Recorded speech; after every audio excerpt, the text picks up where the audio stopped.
Good morning, guys. It's a bit chilly out this morning, so welcome to episode 38 of the Great Farm Cleanup. This morning I've been inside editing for a while, yesterday's video. Now I'm going to start the container. Got to move everything out of it. I'm going to do it first so that nothing can stop us from completing that mission. So let's go. Good way to warm up.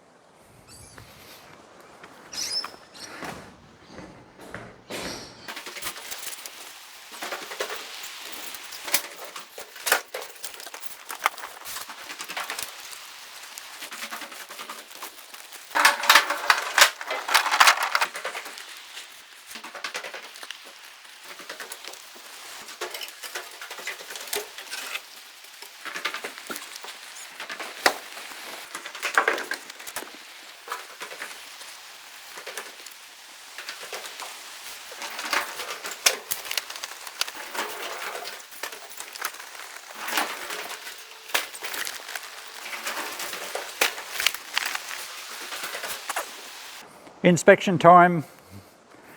Get ready for the echo. There we go. One empty shipping container. It's a big container, this one. It's 40 foot long, but it's the high roof one. And it's got tracks down the middle. I think they used to roll, it was for like rolling big spools of cable or something in here.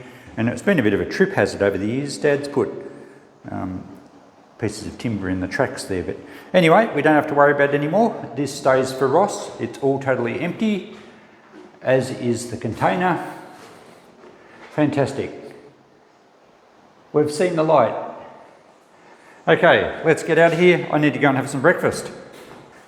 We better not forget the ceremonial locking.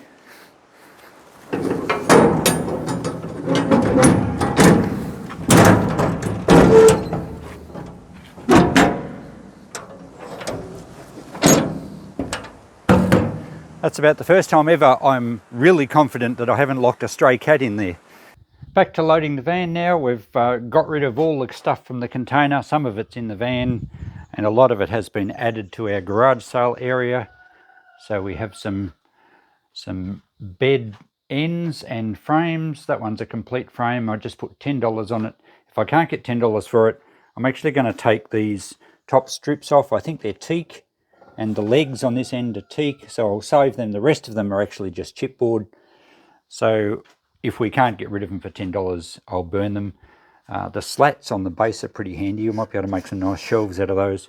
Hopefully someone else can see value in that. There's another couple of bed ends there. I think they're myrtle. They're really nice timber.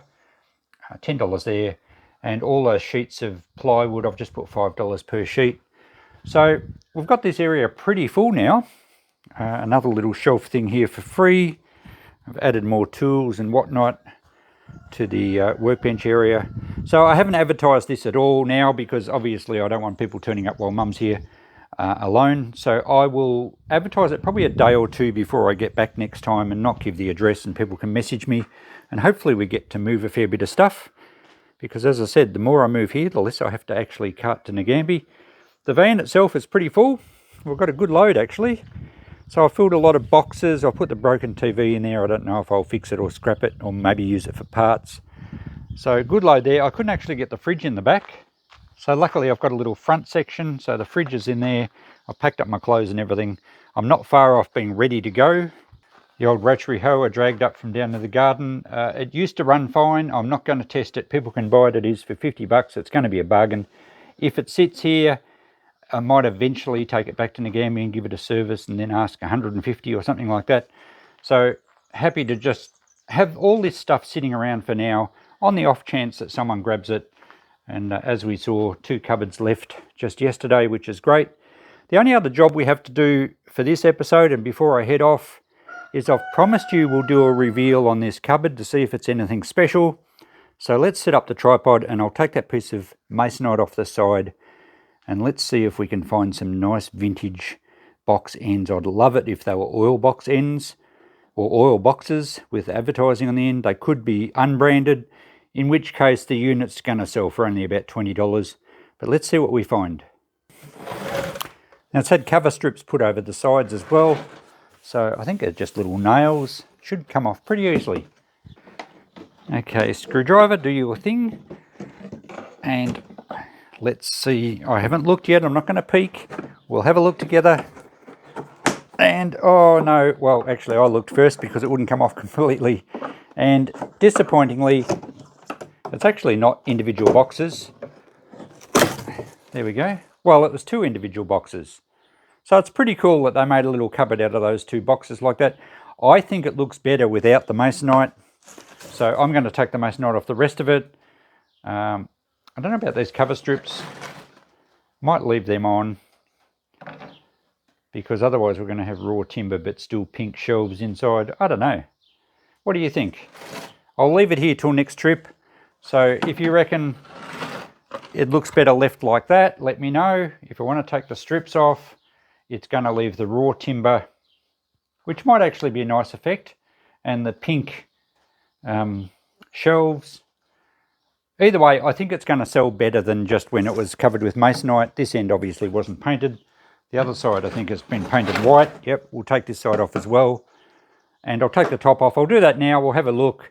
But let me know what you think about the trim on the front. Should I leave it on or should I take it off? Let's get the top piece off.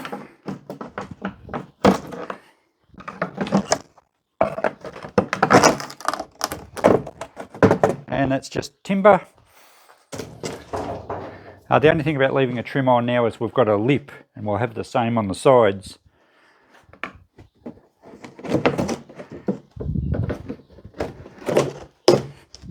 So there we go, just plain timber that side. They're nice old timber crates. They're only ply in the middle, but I think that has a bit more appeal than the masonite. But now we have a lip with this trim, so I'm thinking I'll take the trim off as well. But I'll leave that till next time, and I'll be interested to read your comments. So I'm not sure I can go on after that disappointment, but you got to look, because you just never know. It's like finding a valuable oil painting behind a cheap print. Apparently it happens more often than you think. Anyway, we'll deal with that next time. I've got to finish packing up. We're about to have some lunch. I've got to get some fuel in the van. I've got to do a couple more jobs for Mum inside, get some picture frames off the wall that she can't reach, and a few, we're starting to pack up household stuff, which is a big turning point. What else have I done this morning? I had to bury another dead stray cat. Seems to be like a tradition every time I come to the farm. There's a cat that's died. They're only strays, but anyway, I had to do that. I washed the ute before because it gets very dusty in the shed. I'm pretty much the only one that drives it. We didn't get to the tip. I just ran out of time to run into the transfer station with all these other jobs to do. So we'll do that next time. I've got it mostly loaded, and I think he would have charged me the same with what I've got now to what I'm going to end up with more stuff on top. So we'll do that next trip. We also have to do some scrap metal. So lots of stuff already in the pipeline for next trip. I will promote this garage sale a bit more. So yeah, it's been a busy day plus 2 half days. We've got a lot done. I'm pretty happy with that. And yeah, we're getting that one step closer to having it all done. Thanks for watching, guys. I can hear lunch calling. I'll catch you next time. Bye for now.